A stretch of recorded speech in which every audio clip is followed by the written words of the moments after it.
Okay. So ఇప్పుడు మీకు నచ్చే వరకు 15 సెకండ్లకు ఒక పాట ఇచ్చేసి మీరు చెప్పిన దాంతోనే మీకు ఏదో ఒకటి నచ్చుతుంది కదా కొంతసేపు అయ్యాక. సేమ్ థింగ్ మ్యూజిక్ డైరెక్టర్ అయినట్టే. అవును, అంతే కదా. అప్పుడు మ్యూజిక్ డైరెక్టర్ తను ఏమన్నాడంటే ఇప్పుడు ఒక యావరేజ్ మ్యూజిక్ డైరెక్టర్ అంత విషయం లేని మ్యూజిక్ డైరెక్టర్కి హెల్ప్ అవుతుంది అన్నాడు. నేనేమన్నా అంటే ఇది మ్యూజిక్ డైరెక్టర్ లేకుండా చేస్తుంది, ఇది మ్యూజిక్ డైరెక్టర్ హెల్ప్ కాదు. అట్ ద మోస్ట్ ఏంటంటే ఫైనల్గా మ్యూజిక్ అంటే ఏంటి, టేస్ట్ అది అంతే.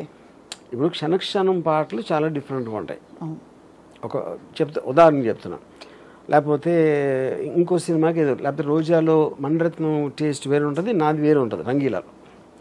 సో ఒక డైరెక్టర్ కానీ మ్యూజిక్ డైరెక్టర్ కానీ ఎవరన్నా విన్నోడు కానీ వాడి టేస్ట్ అనేది మ్యాటర్ అవుతుంది అక్కడ. అవును. అప్పుడు ఇచ్చిన మ్యూజిక్ని మీరు మీ టేస్ట్లో మీకు ఏమి నచ్చుతుంది అనేది యాక్చువల్ పాయింట్. అది మీ టేస్ట్ ప్రకారం ఏది మీకు ఓకే అవుతుంది. ఇప్పుడు మీకు ఫర్ ఎగ్జాంపుల్ కర్ణాటక సంగీతం ఇష్టం, నాకు లేదు. అవును. అప్పుడు కర్ణాటక రాగంలో ఇస్తే నేను కాదంట. కానీ మీరు చెప్పేటప్పుడే నాకు ఈ స్టైల్లో కావాలి, వాల్డ్స్లో కావాలి, హార్డ్ రాక్ కావాలి, లేకపోతే ఎక్సా వయ్య ఉన్న మ్యూజిక్ స్టైల్స్లో మీరే ఇస్తున్నారు దాని ప్రాంప్ట్ ఏ స్టైల్లో కావాలి ఆ సాంగ్ అని. సో ఇక్కడ ఈ పాయింట్ మీరు చెప్తున్నది ఎలాబరేట్ చేస్తే బిగ్గెస్ట్ బెనిఫిట్ ఏంటి? కాస్ట్ కటింగా, టైం సేవింగా, లేక? Obviously cost and time saving, అది ఆబ్వియస్. కానీ ఇంకా పెద్ద ఏంటంటే మ్యూజిక్ ఇండస్ట్రీ చచ్చిపోతుంది. ఇప్పుడు మ్యూజిషియన్స్ ఎందుకు నేర్చుకుంటారు మ్యూజిక్ అసలు? ఇప్పుడు సింగర్స్ ఎందుకు వస్తారు అంటే ఒక ప్రొఫెషన్ లేదంటే అది లేదు కదా. ఎందుకంటే అదంతా బైపాస్ చేసి ఇది మీకు ఇచ్చేస్తున్నప్పుడు ఆ ప్రొఫెషన్ మీరు అసలు దాన్ని ఫాలో అవ్వటం మీనింగ్ లేదు కదా. ఇంకా అయినా ఇది కొత్తగా ఇన్నోళ్ళకి షాకింగ్ ఉంటుంది. నేను ఇప్పుడు ఒక డెమాన్స్ట్రేట్ చేస్తాను. ఇప్పుడు ఒక లిరిక్ రైటర్ ఒక అమ్మాయిని మ్యాథమెటిక్స్తో పోల్చమని ఒక ఇది ఇచ్చాను, ఒక లిరిక్ కాన్సెప్ట్. ఓకే.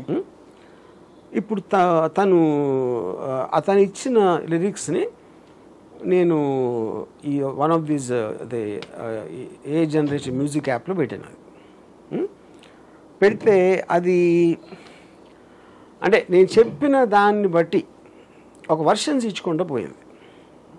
ఓకే. నేను నా టేస్ట్కి ఏదో అనుకుని కొన్ని పల్లవులు చేశాను. సేమ్ లిరిక్ని ఇన్ని రకాలుగా చేయొచ్చు అనేది ఫస్ట్ ఆఫ్ ఆల్ ఎవరికి ఐడియా వస్తుందని నాకు ఎంతవరకు రాలేదు. ఇన్ని ఇంటర్ప్రిటేషన్స్ ఉండగలుగుతాయి అనేది ఒకే దానికి. ఓకే. ఇప్పుడు ప్లే చేస్తాను.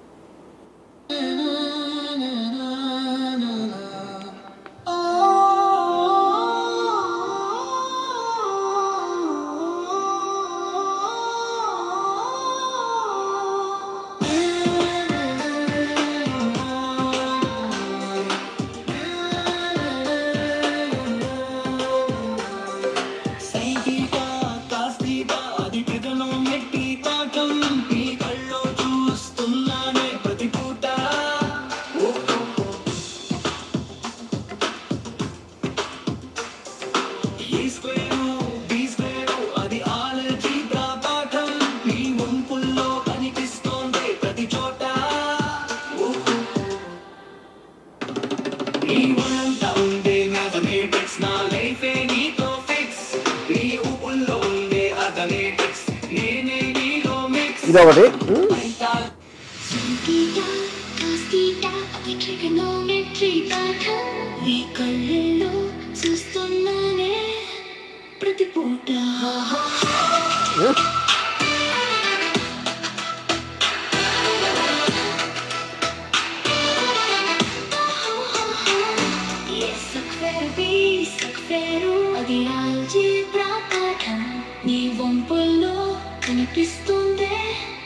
ప్రతి చోట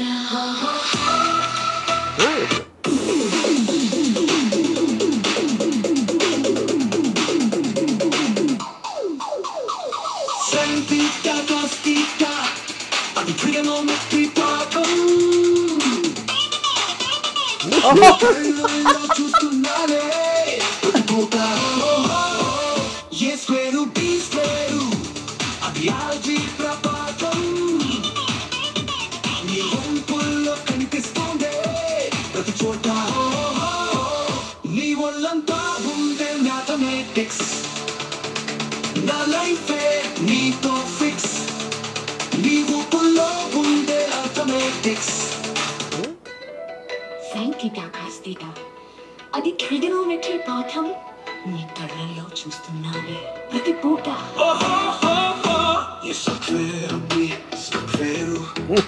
అది ఆల్జీబ్రా పాఠం నీ ఊపుల్లో కనిపిస్తోంది అప్పుడు లక్షణంగా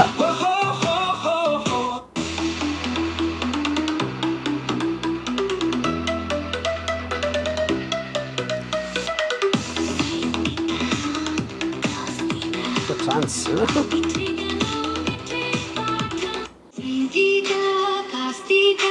ట్రిగనోమెట్రీ పాఠం నీ కళ్ళల్లో చూస్తున్నానే ప్రతి పూట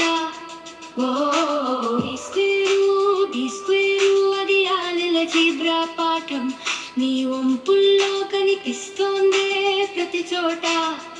సో ఇప్పుడు మీకు 6 వినిపించాను, అది 100 ఇస్తుంది, 200 ఇస్తుంది variations, and all of them each of them in 15-10 seconds. ఇప్పుడు వాయిసెస్ మ్యూజిక్ ఎవ్రీథింగ్ జనరేట్ చేస్తే ఇప్పుడు నిజంగా ఉన్న ఆర్టిస్టులు ఏమవుతారు, ఏం చేస్తారు వాళ్ళు? తప్పకుండా దట్ ఈస్ ద పాయింట్. అదే యా, అంటే 10-15 సెకండ్లలో ఈ క్వాలిటీ, అంటే ఒక ట్రాక్ ప్రొడ్యూస్ చేయడానికి మినిమం ముందు అసలు వాళ్ళ కళాత్మకత, వాళ్ళ క్రియేటివిటీ అన్ని వచ్చేసరికి మినిమం 4 hours 2 గంటలైనా పడుతుంది. మీకు మొత్తం ప్రాసెస్ అంతా ఒక సాంగ్ ఇన్సెప్షన్ నుంచి ఫైనల్ ట్రాక్ రావడానికి 1 month పడుతుంది. 15 days to 1 month will be the time taken generally. కానీ సో ఇప్పుడు ఏమంటారు మీరు, అరే కదా ఏదేదో ఇచ్చారు, ఏదేదో కాదు, ఏదేదో ఇస్తాను కరెక్టే. ఇప్పుడు నేను ఉదాహరణకి నేను ఒకటి అనుకున్నా ఇది బాగుందని వచ్చిన ఇన్ని వర్షన్స్లో, నేను ఒక 10 మందికి వినిపిస్తే ఎవరెవరికి వేరే తెచ్చింది, ఎందుకంటే టేస్ట్ అందరిది ఒకటే ఉండదు కదా. అవును, మీకు నచ్చిన కొన్ని పాటలు ఫెయిల్ అవుతాయి, మీకు నచ్చని పాటలు సక్సెస్ అవ్వచ్చు సినిమాలాగే. అది that is all the time అవుతుంది. ఆర్ట్లో కూడా మీరు ఆర్ట్ గ్యాలరీకి వెళ్తే అందరికీ ఒకే పెయింటింగ్ నచ్చదు కదా. అవును, వేరే రోజులకి వేరే నచ్చుతాయి. కానీ మీకు స్పీడ్ ఆఫ్ జనరేషను అంత ఫాస్ట్గా ఇచ్చినప్పుడు అది ఎలాగ మీరు అసలు how will you even understand the cortex? కానీ టు బి చాలా ఇది ఎఫిషియన్సీ పాయింట్ ఆఫ్ వ్యూ నుంచి నో డౌట్ అన్డిబేటబుల్. కానీ ఫ్రాంక్లీ స్పీకింగ్ ఒక ఇళయరాజా గారి వెస్టర్న్ సింఫనీ ఆర్కెస్ట్రాస్ అన్నీ వచ్చి తెలుగు పాటల్లో తమిళ పాటల్లో ఇముడుతాయని ఆయన ముందు ఎవరూ అనుకోలేదు, ఊహించుకోలేదు.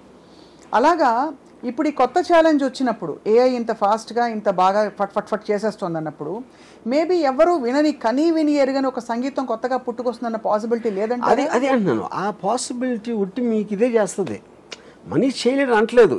ఇది కూడా ఒక మ్యూజిక్ డైరెక్టర్, ఇది కూడా మ్యూజిక్ డైరెక్టర్ అంటే ఇది ఒక హైబ్రిడ్ మోడల్లో ఉంది. హైబ్రిడ్ కాదు, అది మీరు అడిగిన దాన్ని బట్టి కదా. మీరు ఇండియన్ ఫోక్లో ఏమంటారా, ఇది ఏమంటారా, దానికి ఒక 500 స్టైల్స్, అది కూడా నాకు తెలియదు. 500 టైప్స్ ఆఫ్ మ్యూజిక్ ఉందని నాకు తెలియదు ఎంతవరకు వచ్చేవరకు. కానీ అప్పుడు మీరు ఇచ్చిన ప్రాంప్ట్ బట్టి చేస్తుంది, అది చేయట్లా. అవును, సపోజ్ మీరు ఇళయరాజా గారు లాంటి పాట కావాలంటే ఇస్తుందా, రాజా సార్ లాంటి పాట? I don't know if you can mention names, ఎందుకంటే that might come under copyright infringement. Sure about అది ఇప్పుడు. కానీ ద పాయింట్ ఏంటంటే ఇది మ్యూజిక్ డైరెక్టర్ ఎలా ఆలోచిస్తారో అలా ఆలోచిస్తుంది. అవును, ఇప్పుడు ఇళయరాజా టైప్లో కావాలి అంటే ఇళయరాజా టైప్ ఏదో స్టైల్ ఉంటుంది కదా, దానికి ఏదో ఇండియన్ ఫోకో లేకపోతే ఏదో what ever Ilaiyaraaja uses, western classical అలాంటి వాడతారు కానీ ఆయన. అప్పుడు మీరు ఇళయరాజా అనుకుండా వెస్టర్న్ క్లాసికల్ అని ఉన్నది. ఇళయరాజా అనేది మీకు నచ్చిన పాటలు మీ మెమరీలో ఉన్నప్పుడు వచ్చిన లేబుల్ అది. That is not a musical language. అవును, అంటే ఇళయరాజా గారు కూడా చాలా టైప్స్ చేశారు కదా, ఒకే సైడ్ టైప్లో ఏం చేయలేదు. బట్ ఒక థీమ్ కనిపిస్తుంది, ఒక ఫ్లేవర్ కనిపిస్తుంది మోస్ట్లీ. కానీ నేను అదే అంటున్నా, అది టేస్ట్. ఇళయరాజా గారి టేస్ట్ తోటి మీరు అడిగిన టేస్ట్లోంచి వస్తుంది. సేమ్ థింగ్ హ్యాపెన్స్ హియర్ ఆల్సోను. ఇప్పుడు దానికి టేస్ట్ లేదు. Artificial intelligence doesn't have a preferential music. అదేం చేస్తుంది, మీరు అడిగిన ప్రాంప్ట్కి మీకు ఓపిక ఉన్నన్ని వర్షన్లు 10 సెకండ్లు ఇచ్చేస్తూ ఉంటుంది. దీనికి మీ బుర్ర మరింత పదునుగా ఇదే కాకుండా ఇంకోటి ఏంటంటే, ఇప్పుడు మీకు లిరిక్ ఇప్పుడు ఈ మన తెలుగులో కూడా చేస్తుంది అది. I'm not very well versed with that.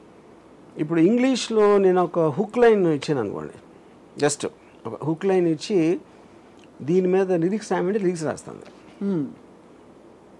సాహిత్యము, సంగీతము, గానము, ఆ లిరిక్స్ ఇచ్చేసిన తర్వాత దాన్ని జనరేట్ అంటే మ్యూజిక్ వచ్చేస్తుంది. అప్పుడు ఏంటి, మీకు లిరిక్ రైటర్ పని పోయింది. మొత్తం అందరి పనులు పోయి అప్పుడేంటి లిరిక్ సీతారామ శాస్త్రి లాగా రాయగలుగుతుందా అని అడిగారు అనుకోండి క్వశ్చన్. సీతారామ శాస్త్రి కూడా సేమ్ ఇళయరాజా గారి టైప్లో ఆయన పాటలు విని మనం ఫిక్స్ అయిపోయాం ఆయన బ్రాండ్ గురించి. అవునంతే. ఇక్కడ దీనికి బ్రాండ్ లేదు, అది కాపీ రైట్ అడగట్లా, అది తీసుకోవట్లేదు, నేను ఫలానా నా పేరు ఏంటి బాగా అని ఆయన చెప్పట్లేదు. It is giving your device to generate music to your taste. ఎవరైతే వాడుతున్నారో దాన్ని ఆ పర్టిక్యులర్ వ్యక్తి టేస్ట్కి ఇచ్చేస్తాం మ్యూజిక్. మీరు చెప్పే కీవర్డ్స్ని బట్టి మీరు అంటే మీకు ఏ స్టైల్ కావాలి, నాకు మేలా ఫీమేలా ఇదా అదా అని ఇలాంటి అన్నీ తీసుకొని బేసిక్గా